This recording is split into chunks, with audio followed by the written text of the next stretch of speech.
आज हम गीता के तीसरे अध्याय की व्याख्या करेंगे। तीसरे अध्याय का नाम है कर्मयोग। अर्जुन जी कहते हैं, अर्जुन जी बोले, हे जनार्दन, यदि आपको कर्म की अपेक्षा ज्ञान ही श्रेष्ठ मान्य है तो फिर हे केशव, मुझे बयान कर कर्म में क्यों लगाते हैं। अर्जुन जी बोले भगवान श्री कृष्ण से कि यदि ज्ञान ही श्रेष्ठ है तो फिर मुझे कर्म में क्यों लगा रहे हो, क्योंकि भगवत गीता के दूसरे अध्याय में भगवान ने लास्ट में ज्ञान के बारे में कहा था। तो फिर अर्जुन जी पूछ रहे हैं, आखिर ज्ञान ही श्रेष्ठ है तो उस लड़ाई झगड़े कर्म में मुझे क्यों लगा रहे हो। आप मिले हुए ये वचनों से मेरी बुद्धि को मानो मोहित कर रहे हैं, इसलिए उस एक बात को निश्चित करके कहिए जिससे मैं कल्याण को प्राप्त हो जाऊं। मेरे द्वारा श्री भगवान जी बोले, हे निष्पाप, इस श्लोक में दो प्रकार की निष्ठा मेरे द्वारा पहले कही गई है। उनमें से सांख्य योग की निष्ठा तो ज्ञान योग में है और योगी की निष्ठा कर्म योग से होती है। मनुष्य ना तो कर्मों का आरंभ किए बिना निष्कामता को यानी योग निष्ठा को प्राप्त होता है और ना ही कर्मों के केवल त्याग मात्र से सिद्धि जानी सांख्य निष्ठा को ही प्राप्त होता है। निसंदेह कोई भी मनुष्य किसी भी काल में क्षण मात्र भी बिना कर्म किए नहीं रहता, क्योंकि सारा मनुष्य समुदाय प्राकृतिक जनिक गुणों द्वारा प्रवश हुआ कर्म करने के लिए बाध्य किया गया है। भगवान जी कह रहे हैं कि कोई भी व्यक्ति बिना कर्म किए नहीं रह सकता, क्योंकि प्रकृति ने माहौल ही ऐसा बनाया हुआ है। जो मूढ़ बुद्धि मनुष्य समस्त इंद्रियों को हठपूर्वक ऊपर से रोककर मन से उन इंद्रियों के विषयों का चिंतन करता रहता है, वह मिथ्याचारी अर्थात दंभी कहा जाता है। दंभी किसको बोलते हैं? जो व्यक्ति ऊपर ऊपर से तो मन को रोकता रहता है मगर भीतर से उन चीजों की आसक्ति रखता है। ऊपर ऊपर से तो तपस्वी बना रहता है और नीचे नीचे से वासनाओं के प्रति उसका आकर्षण होता है, उसको दंभी कहा गया है। किंतु हे अर्जुन, जो पुरुष मन से इंद्रिय को वश में करके अनासक्त हुआ समस्त इंद्रियों द्वारा कर्म योग का आचरण करता है, वही श्रेष्ठ है। तू शास्त्र विधि कर्तव्य कर्म कर, क्योंकि कर्म न करने की अपेक्षा कर्म करना श्रेष्ठ है। भगवान जी अर्जुन जो कह रहे हैं कि कर्म ना करने की अपेक्षा कर्म करना श्रेष्ठ है। तथा कर्म न करने से तेरा शरीर का निर्वाह भी सिद्ध नहीं होगा। आखिर तू कर्म नहीं करेगा तो तेरे जीवन नहीं चलेगा, जीवन का निर्वाह नहीं होगा, रोटी कपड़ा मकान की जो जरूरतें पूरी नहीं होगी। हाँ, भगवान जी कह रहे हैं कर्म ना करने की अपेक्षा कर्म करना श्रेष्ठ है, क्योंकि नहीं कर्म करेगा तो तेरा रोटी कपड़ा तेरी जीविका नहीं चलेगी। यज्ञ के निमित्त किए जाने वाले कर्मों के अतिरिक्त दूसरे कर्मों में लगा हुआ ही ये मनुष्य समुदाय कर्मों से बनता है। इसलिए है अर्जुन, तू अशक्ति से रहित होकर उस यज्ञ से निमित्त ही बलिभांति कर्तव्य कर्म कर। प्रजापति ब्रह्मा ने कल्प के आदि में यज्ञ सहित प्रजाओं को रचकर उनसे कहा कि तुम लोग इस यज्ञ के द्वारा बुद्धि को प्राप्त हो और ये यज्ञ तुम लोगों को इच्छित भोग प्रदान करने वाला हो। जब सृष्टि बनी थी तब प्रजापति ब्रह्मा ने यज्ञ रचे थे और उन्होंने कहा था कि तुम इन यज्ञों को करो, ये यज्ञ तुम्हें इच्छित भोग देंगे। क्या करेंगे ये यज्ञ? तुम यज्ञ करो, तुम देवताओं को यज्ञ दो तो देवता तुमको इच्छित भोग देंगे। तुम लोग इन यज्ञ के द्वारा देवताओं को उन्नत करो और वह देवता तुम लोगों को उन्नत करें। इस प्रकार निस्वार्थ भाव से एक दूसरे को उन्नत करते हुए तुम लोग परम कल्याण को प्राप्त हो जाओ। हाँ, यज्ञ के द्वारा तुम देवताओं को संतुष्ट करो और वो देवता तुम्हें बिन मांगे ही सब देंगे। तो इस तरह एक दूसरे को सहयोग करके आप परम कल्याण को प्राप्त हो जाओगे। यज्ञ के द्वारा बढ़ाए हुए देवता तुम लोगों को बिना मांगे ही इच्छित भोग निश्चय ही देते रहेंगे। इस प्रकार उन देवताओं के द्वारा दिए हुए भोगों को जो पुरुष उनके बिना दिए सभी में भोगता है, वह चोरी है। यज्ञ से बचे हुए अन्न को खाने वाले श्रेष्ठ पुरुष सब पापों से मुक्त हो जाते हैं और जो पापी लोग अपना शरीर पोषण करने के लिए ही अन्न पकाते हैं, वह तो पाप को ही खाते हैं। संपूर्ण प्राणी अन्न से उत्पन्न होते हैं। जितने भी व्यक्ति हैं अन्न से उत्पन्न होते हैं, और अन्न की जो उत्पत्ति है वह वर्षा से होती है। और वृष्टि कहाँ से होती है? वर्षा कहाँ से होती है? जग से। जग करते हैं ना, हाँ, स्वाहा स्वाहा करते हैं, तो उससे क्या होता है? वर्षा होती है। और यज्ञ विहित कर्म से उत्पन्न होने वाला है। और कर्म समुदाय को तू वेद से उत्पन्न और वेदों को अविनाशी परमात्मा से उत्पन्न हुआ जान तू। ये जो कर्म है वो कहाँ से उत्पन्न हुए हैं? वेदों से। और वेद कहाँ से उत्पन्न हुए हैं? उस अविनाशी परमात्मा से। इससे सिद्ध होता है कि सर्वव्यापी परमाक्षर परमात्मा सदा ही यज्ञ में प्रतिष्ठित है। तो सिद्ध हो गया जो परमाक्षर परमात्मा है वो यज्ञ में ही प्रतिष्ठित है, यज्ञ में है। हे पार्थ, जो पुरुष इस लोक में इस प्रकार परंपरा से प्रचलित सृष्टि चक्र के अनुकूल ही बरतता है, अर्थात अपने कर्तव्य का पालन नहीं करता, वह इंद्रियों के द्वारा भोगों में रमण करने वाला पापायु पुरुष व्यर्थ ही जीता है। जो शास्त्रविद संतों के कहे मार्ग पे नहीं चलता है, मनमानी करता है, तो वो पाप ही करता है।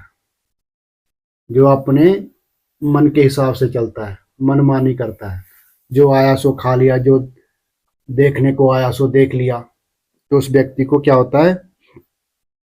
वो व्यर्थ ही जीता है। हाँ, परंतु जो मनुष्य आत्मा में ही रमण करने वाला है और आत्मा ही तृप्त तथा आत्मा ही संतुष्ट हो, उसके लिए कोई कर्तव्य नहीं है।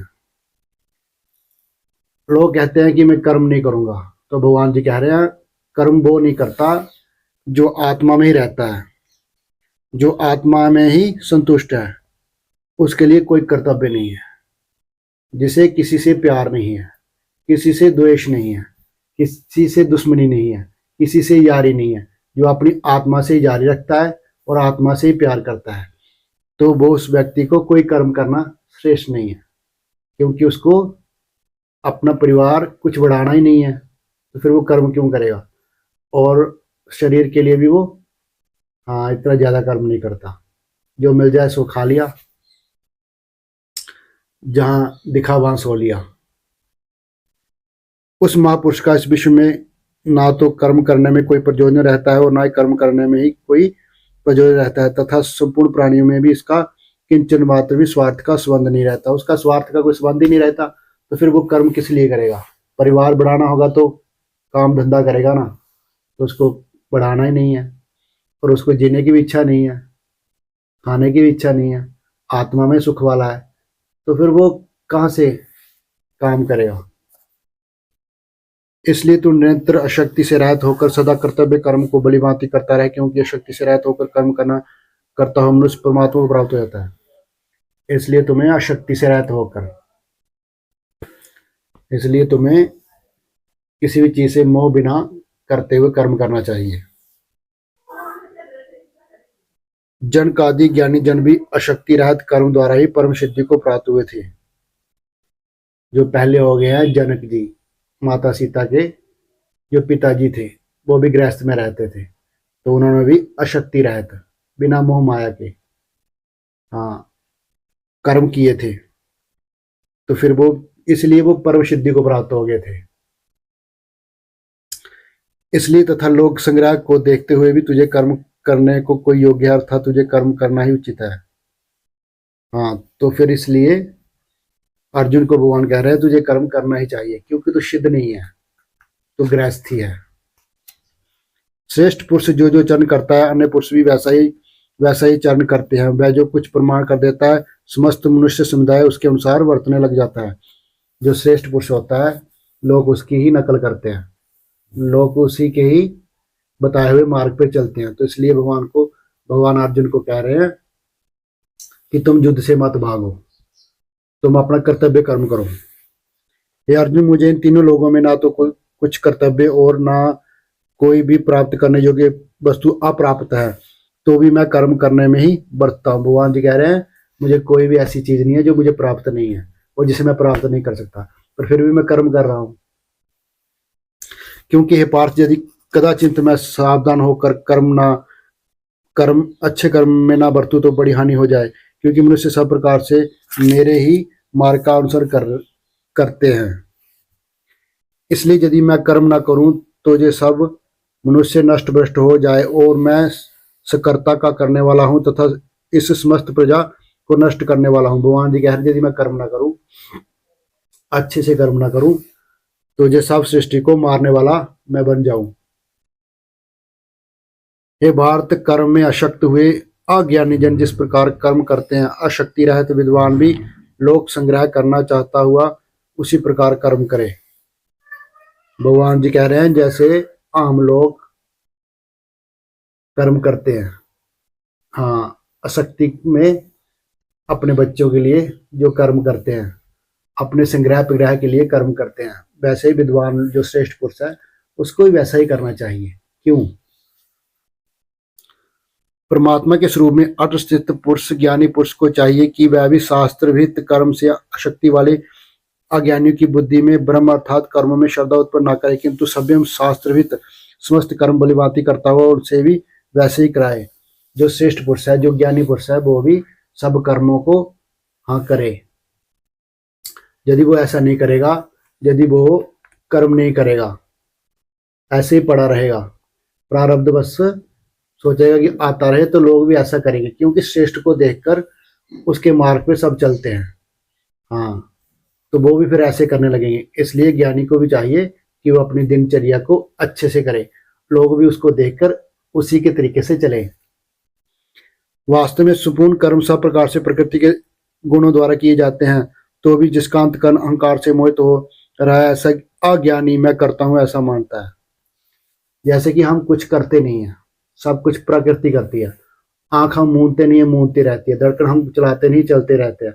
किडनी अपना काम करती है। ऐसे सब प्रकृति अपना काम कर रहा है, शरीर अपना काम कर रहा है, पर हम कहते हैं मैं करता हूँ, मैं सब कुछ कर रहा हूँ। हाँ, तो जो अज्ञानी, उसको अज्ञानी कहा गया है, जो ऐसा मानता है कि मैं ही सब कुछ कर रहा हूं। परंतु हे महाबाहो, गुण विभाग और कर्म विभाग के तत्व को जानने वाला ज्ञान जोगी संपूर्ण गुण ही गुणों में बरतते हैं, ऐसा समझकर उसमें आसक्त ना नहीं होता। गुण ही गुणों में बरत रहे हैं, सब खुद हो रहा है, ज्ञानी जन ऐसा समझता है। प्रकृति के गुणों से अंत्यत मोहित हुए मनुष्य गुणों में और कर्मों में अशक्त रहते हैं। उन पूर्णतया न समझने वाले मन बुद्धि अज्ञानी को पूर्णतया जानने वाला ज्ञानी विचित ना करे। हाँ, तो ज्ञानी को चाहिए कि वो उनमें ऐसी ऐसी बातें ना बताए, ऐसी ऐसी बातें ना करे कि उनका कर्म ही छूट जाए।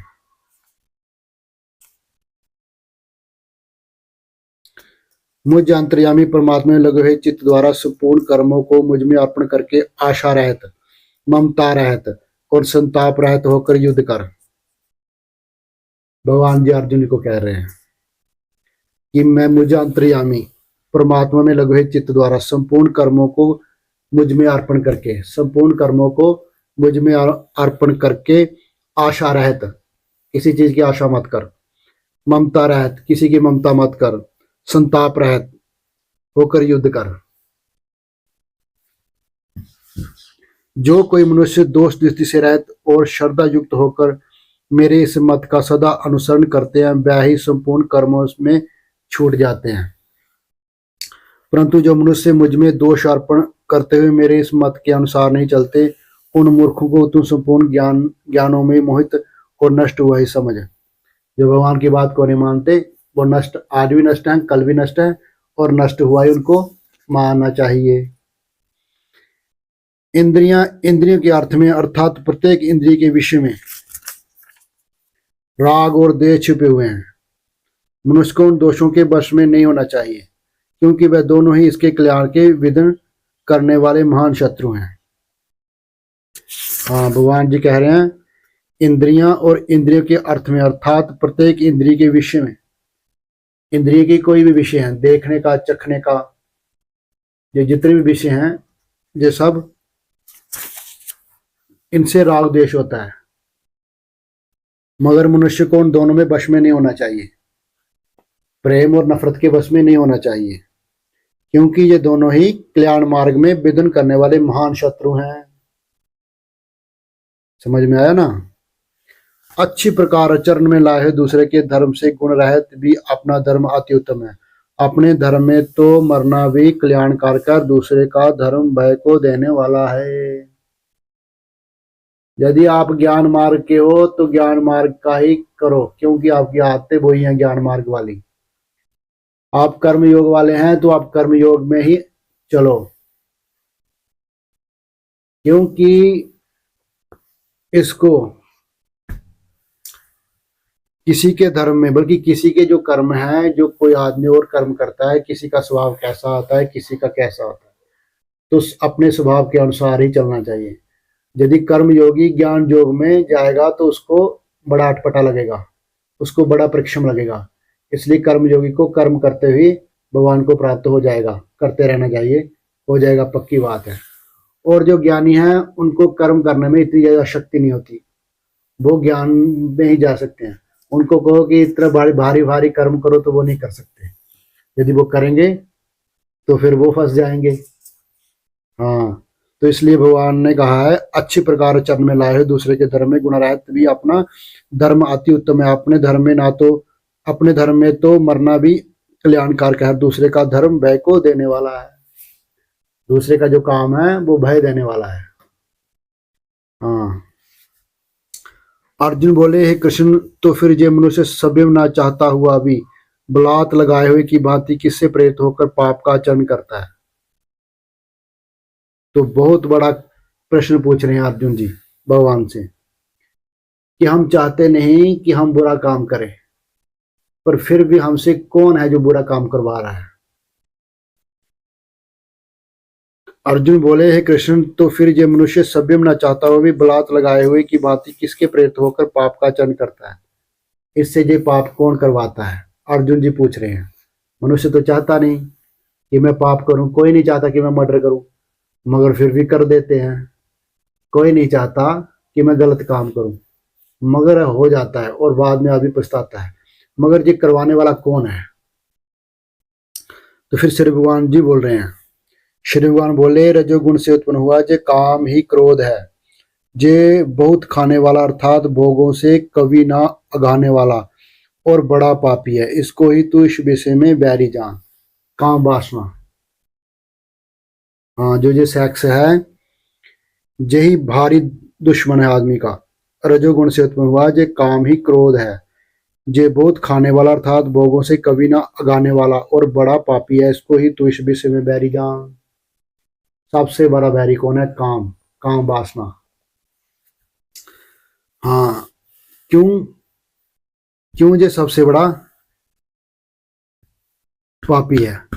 इसको भगवान जी बोल रहे हैं, जिस प्रकार धुएं से अग्नि और मैल से दर्पण ढका रहता है। जैसे आग नहीं दिखती, जब धुआं होता है तो आग नहीं दिखती, और जो शीशा होता है, दर्पण होता है, उसमें मैल जमी होती है, तो उसमें अपना प्रतिबिंब नहीं दिखाई देता, अपनी शक्ल नहीं दिखाई देती।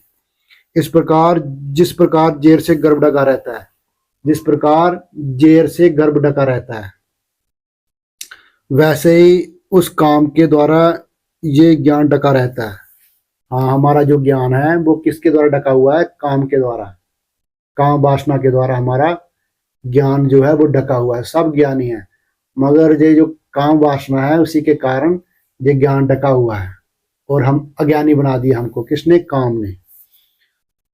हे अर्जुन, इस अग्नि के समान कभी ना पूर्ण होने वाले काम रूप ज्ञानियों के नित्य वैरी के द्वारा मनुष्य का ज्ञान ढका हुआ है। हाँ, भगवान जी कह रहे हैं, अर्जुन जी, इस अग्नि के समान, जैसे अग्नि में और लकड़ें डालते जाओ और घी डालते जाओ, कभी शांत नहीं होती, ऐसे ये काम कभी शांत नहीं होता। और ये जो काम रूप है वो ज्ञानी का बैरी है, दुश्मन है, सबसे बड़ा दुश्मन है। और इसी के द्वारा जो ज्ञानी का ज्ञान है वो ढका हुआ है। किसके द्वारा? काम वासना के द्वारा। इंद्रियां, मन और बुद्धि ये सब इसके वासस्थान कहे जाते हैं। किसका आश्रय लेके ये काम करता है? इसके वासस्थान कहाँ कहाँ पे है? पहला वासस्थान इसका है मन। ये जो काम वासना है ये पहले मन पे हावी होता है, और फिर बुद्धि, और इंद्रियां, इंद्रियां मन और बुद्धि, ये सब इसके वासस्थान कहे जाते हैं। ये काम इन मन बुद्धि और इंद्रिय के द्वारा ही ज्ञान को आच्छादित करके जीवात्मा को मोहित करता है। इंद्रियों को, मन को और बुद्धि को पीछे धकेल के, इग्नोर करके, हाँ, जीवात्मा को मोहित करता है, जीव को मोहित करता है ये काम। इसलिए हे अर्जुन, तू पहले इंद्रिय को वश में करके इस ज्ञान और विज्ञान का नाश करने वाले महान पापी काम को अवश्य ही बलपूर्वक मार डाल। भगवान जी कह रहे हैं, इस काम रूपी अपने दुर्जन शत्रु को मार डाल। कैसे? पहले तो इंद्रियों को वश में कर ले। जो देखना है, जो अच्छा है उसी को देखो, जो अच्छा है उसी को खाओ, अच्छा सुनो, इन इंद्रियों को वश में कर लो। बुरा मत देखो, बुरा मत कहो, बुरा मत सूंघो, बुरा मत सुनो। ये जो इंद्रियां हैं इनको तुम वश में कर लो। हाँ, और ज्ञान और विज्ञान का नाश करने वाले महान पापी काम को अवश्य ही बलपूर्वक मार डाल। बलपूर्वक इसको मार डालना चाहिए। इंद्रियों को शत्रु शरीर से पर यानी श्रेष्ठ, ये जो इंद्रियां हैं ये शरीर से भी श्रेष्ठ हैं।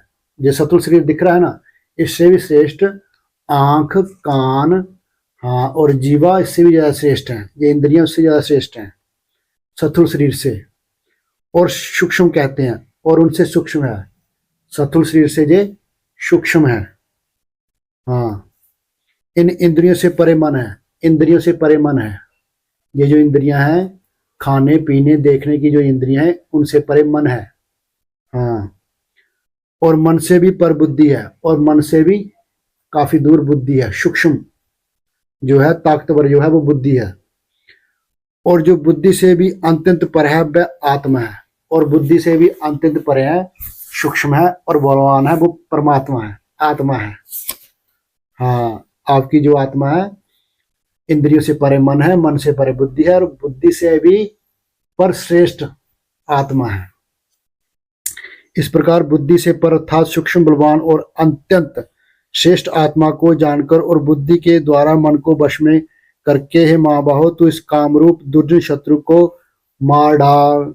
इस जो ये कामरूप, ये जो भोग रूप शत्रु है, इसको कैसे मारना है? भगवान जी कह रहे हैं, पहले तो ये जो बुद्धि है, बुद्धि पर अर्थात सूक्ष्म, बलवान और अत्यंत श्रेष्ठ आत्मा को जानकर, ये जो आत्मा है तो इसको पहले जान ले कि ये इंद्रियों से, मन से, बुद्धि से भी श्रेष्ठ है। आत्मा को ये जान ले कि ये इनसे श्रेष्ठ है, ये इनसे कमजोर चीजें हैं तीनों। शत्रु शरीर से इंद्रियां बलवान है, इंद्रियों से मन बलवान है, मन से बुद्धि बलवान है, और इन सबसे जो सबसे बलवान है वो जीवात्मा है, अपना आत्मा है, ऐसा समझ ले। हाँ, और फिर तू आत्मा को समझ के बुद्धि पर नियंत्रण कर ले। बुद्धि व्यर्थ का ना सोचे, बुद्धि व्यर्थ का ना सोचे, बुद्धि व्यर्थ का ना सुने। समझ में है ना? इस बुद्धि के द्वारा इन सबको वश में करके फिर तुम आत्मा के द्वारा बुद्धि को, और बुद्धि के द्वारा मन को वश में करके, हे महाबाहो, तो इस कामरूप दुर्जन शत्रु को मार डाल। हाँ, तो बुद्धि पर विजय प्राप्त करके फिर तुम मन पे विजय प्राप्त कर कर इन जो कामरूप शत्रु है इसको बलपूर्वक मार डाल। इंद्रियों से परे मन है, मन से परे बुद्धि है, बुद्धि से परे आत्मा है। आत्मा को तो जान के, बुद्धि में को तो वश में करके, और बुद्धि के द्वारा मन को वश में करके, और मन के द्वारा इंद्रियों को वश में करके, इस जो मनुष्य का भयंकर शत्रु काम है उसको तो बलपूर्वक मार डाल। भगवान जी अर्जुन को कह रहे हैं कि सबसे बड़ा शत्रु कौन है? मनुष्य का काम, काम भोग सबसे बड़ा शत्रु है। हाँ, तो एक बार फिर से बता देते हैं। अर्जुन जी पूछ रहे हैं, अर्जुन जी बोले, हे कृष्ण, तो फिर ये मनुष्य सभ्य न चाहता हुआ भी बलात् लगाए हुए की भांति किससे प्रेरित होकर पाप का चयन करता है? श्री भगवान बोले, रजोगुण से उत्पन्न हुआ जे काम वही क्रोध है, जे बहुत खाने वाला अर्थात भोगों से कभी ना अगाने वाला है और बड़ा पापी है। इसको ही तू इस विषय में बैरी जान। जिस प्रकार धुएं से अग्नि और मैल से दर्पण ढका जाता है तथा जिस प्रकार जेर से गर्भ ढका रहता है, वैसे ही उस काम के द्वारा जे ज्ञान ढका रहता है। हे अर्जुन, इस अग्नि के समान कभी ना पूर्ण होने वाले काम रूप ज्ञानियों के नित्य वैरी के द्वारा मनुष्य का ज्ञान ढका हुआ है। इंद्रियां, मन और बुद्धि ये सब इसके वासस्थान कहे जाते हैं। ये काम इन मन, बुद्धि और इंद्रियों के द्वारा ही ज्ञान को आच्छादित करके जीवात्मा को मोहित करता है। इसलिए अर्जुन, तू पहले इंद्रियों को वश में करके इस ज्ञान और विज्ञान का नाश करने वाले महान पापी काम को अवश्य ही बलपूर्वक मार डाल। इंद्रियों को शत्रु शरीर से पर जानी श्रेष्ठ मानो है, बलवान और सूक्ष्म कहते हैं।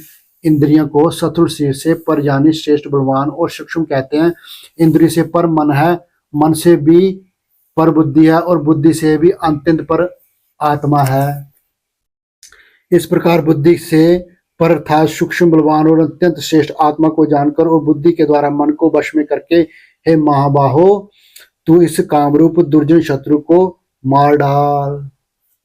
तो ये था तीसरा अध्याय, कर्मयोग। हाँ, भगवद गीता का तीसरा अध्याय। ओम तत्सति। श्रीमद्भगवद्गीता प्रसिद्ध ब्रह्मविद्या योग शास्त्री श्री कृष्ण अर्जुन संवादे कर्मयोग नाम तृतीयोध्याय।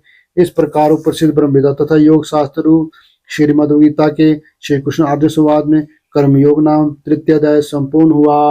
हरिओम।